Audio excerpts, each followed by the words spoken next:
Hey everyone, it's Lane with Tim's Nation. I'm here today to talk to you about two things. First of all, the list I'm taking into DJ's Necrons today. And secondly, to talk about how I did at the GT this past weekend. So I'm going to go through my list briefly because not a lot has changed from last week. If you want more detail, you can actually check out the video on my DeathWatch from last week. And then we'll talk about the GT, how things went there.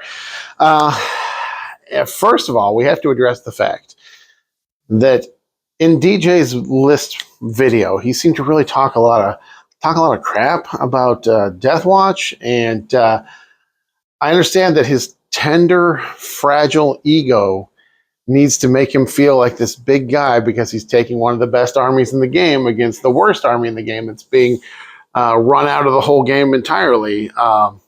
But I'm not going to give him the satisfaction of talking trash back to him. I'm going to be the bigger man, the better man, and just to make him seem all the more of a jerk when he's mocking the fact that I'm losing my entire army. So that's where we'll leave that bit. As far as the actual new Imperial Agents Codex, I'm not going to do a video on that quite yet. I mean, I've seen a lot of the videos other people do. I will do a video talking about that, not doing a full Codex review, because frankly, it's terrible. It's bad. There'll be some interesting things in there for allying into other Imperial armies, but as a standalone Codex to play, it's just obviously not playable, really, in competitive sense.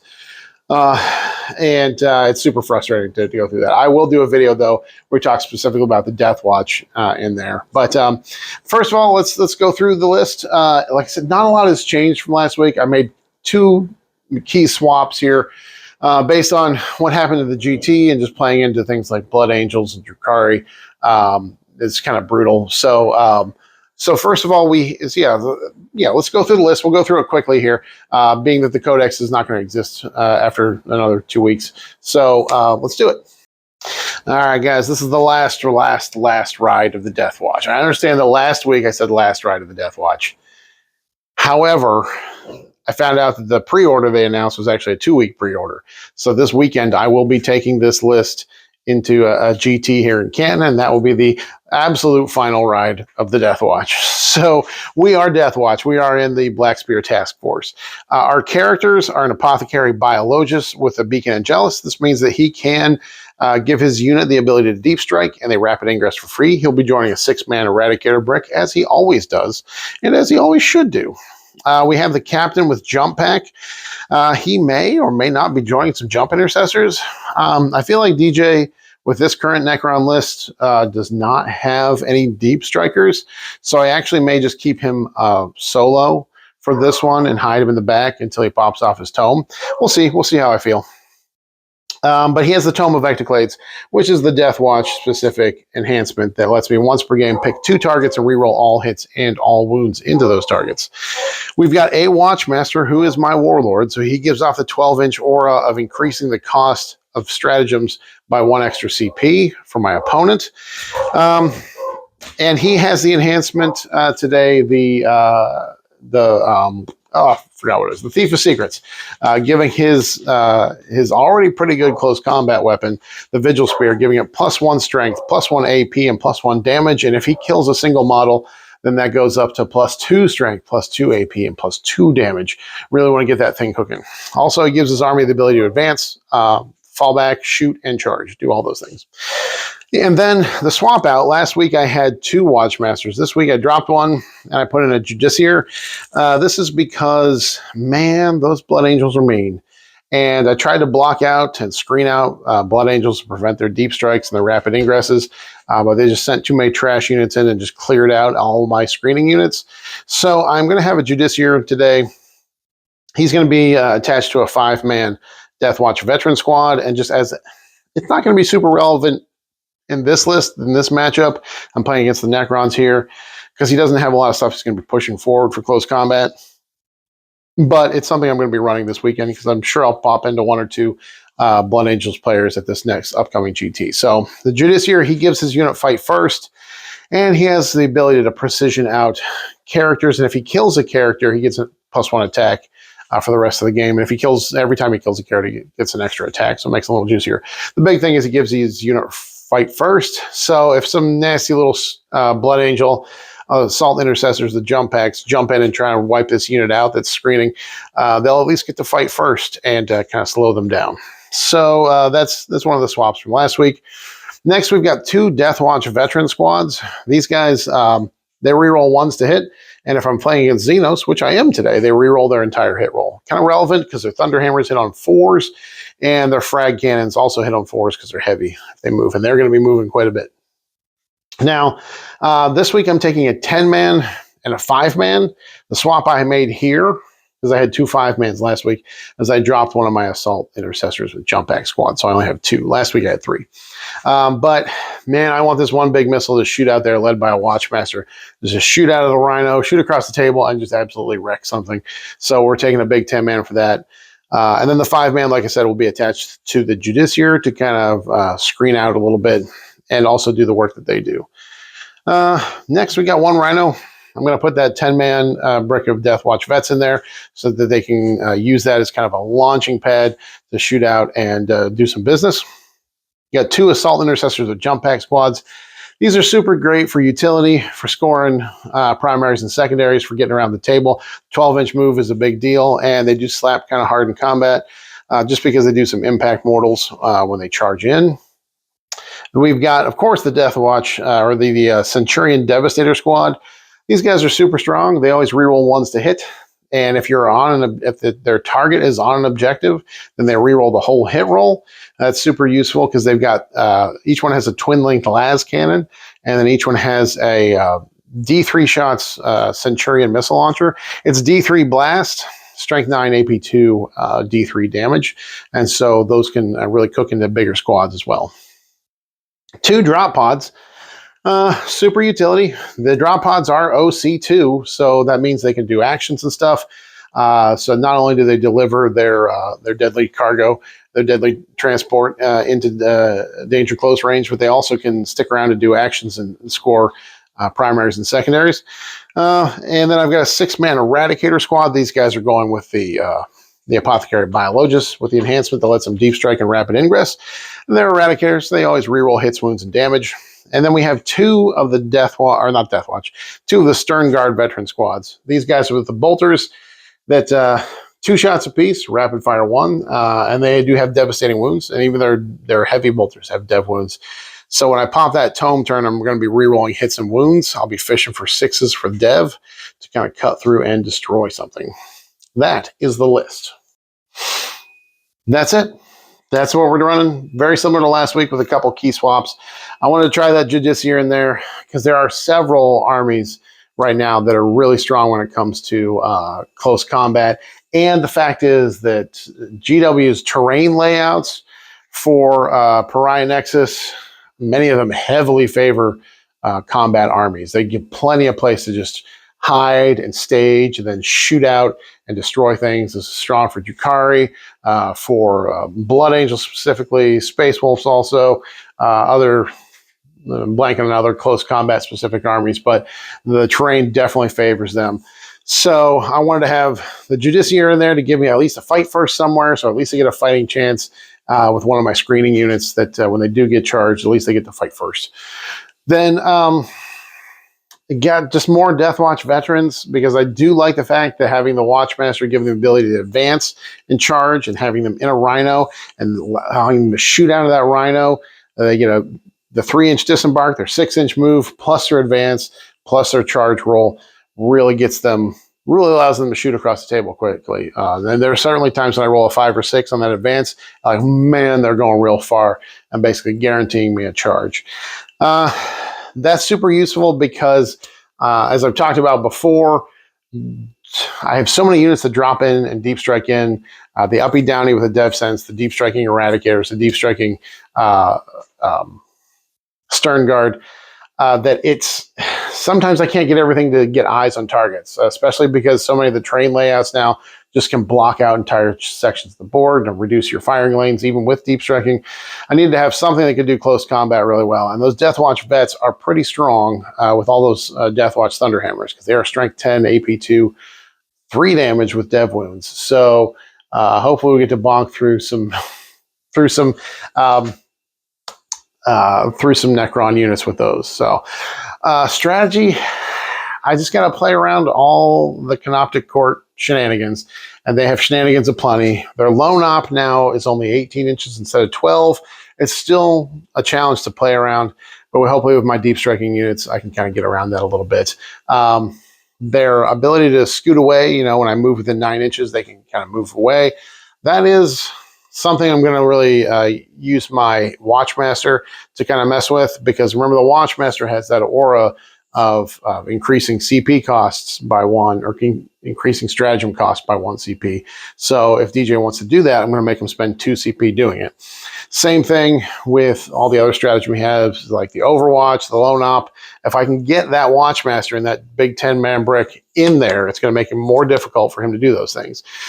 Because, I mean, if he's got 3 CP, well, if every strat costs 2 CP, he can only use 1. So maybe you get to Overwatch with one of those Canoptic Court, Canoptic Doomstalkers. Maybe you get to do your counter move strat, but you're not going to be able to do a bunch of different things because it's going to get very expensive with the Watchmaster up in the middle of the table. So that is that. Now, that's the list. Wish me luck going into DJ. Follow me over to the battle report to check out and see how things actually play out. He talked a lot of smack. We'll see what happens here. I know his tricks. He knows mine. So it'll be a real cagey game, especially because we know the power of both of our lists.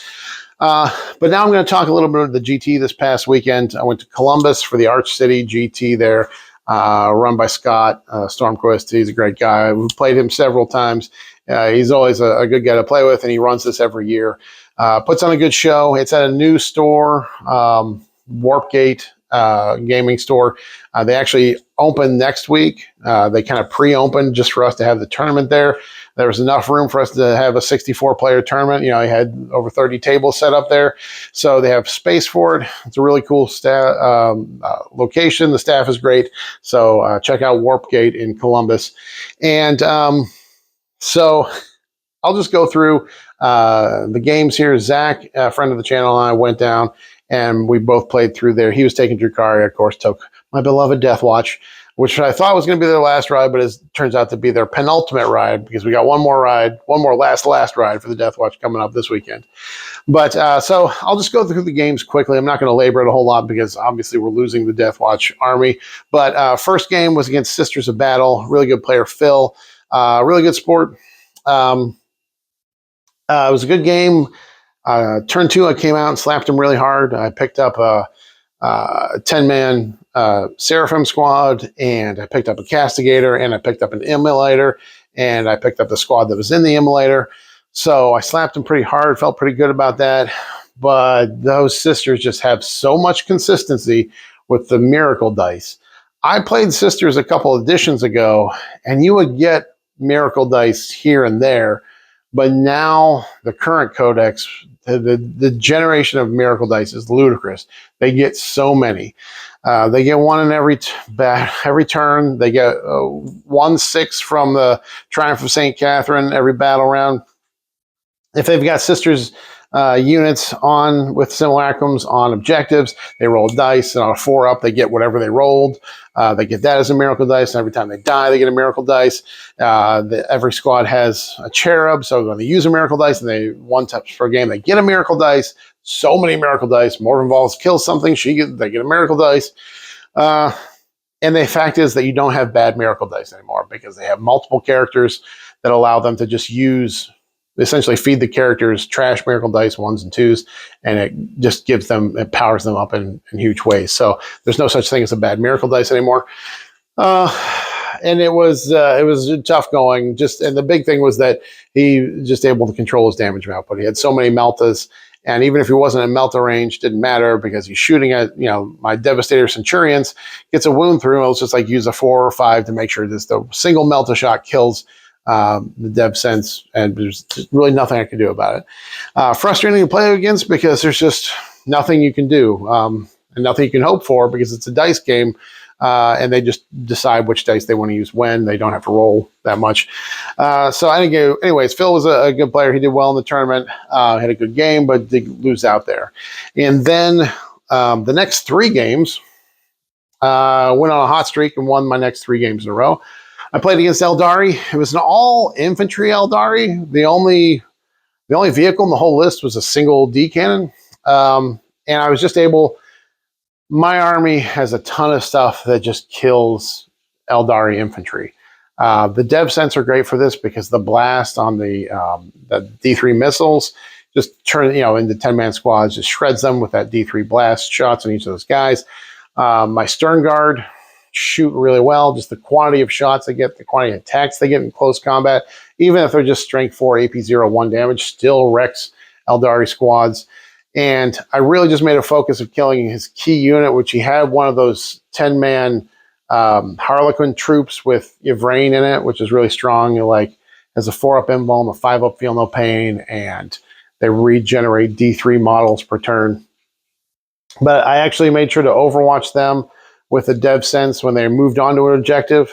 And then in his next turn, when he was going to move them off, I waited. He moved his entire army. I knew he was trying to bait out my Overwatch because he didn't want them to get Overwatch, but the dev sense had eyes on Yvrain's big, long model sticking out.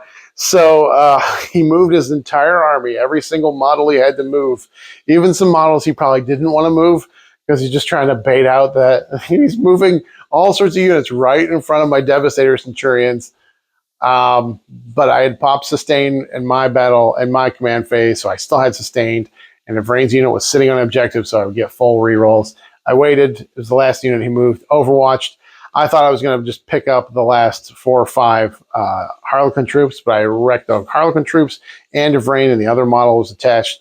So that was a big win there. And really, like I said, for the rest of the game, I just controlled everything because Space Marines... the assault intercessors with jump packs are really good at wrecking Eldari infantry. The Stern Guard were good at it. I was just able to chew through them. It was a pretty significant win, somewhere in the 90 to 50 range.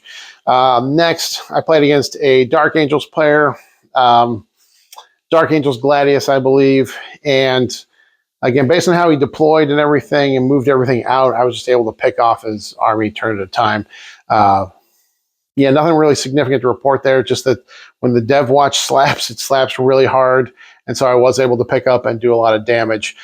And in that game, I put the devastating wounds into the Lion because the Lion came out on the table and figured I needed to make sure he went away. So I dropped in a drop pod right in front of him and I tomed him. And so we picked him up with a Stern Guard squad, just doing all the dev wounds to the Lion.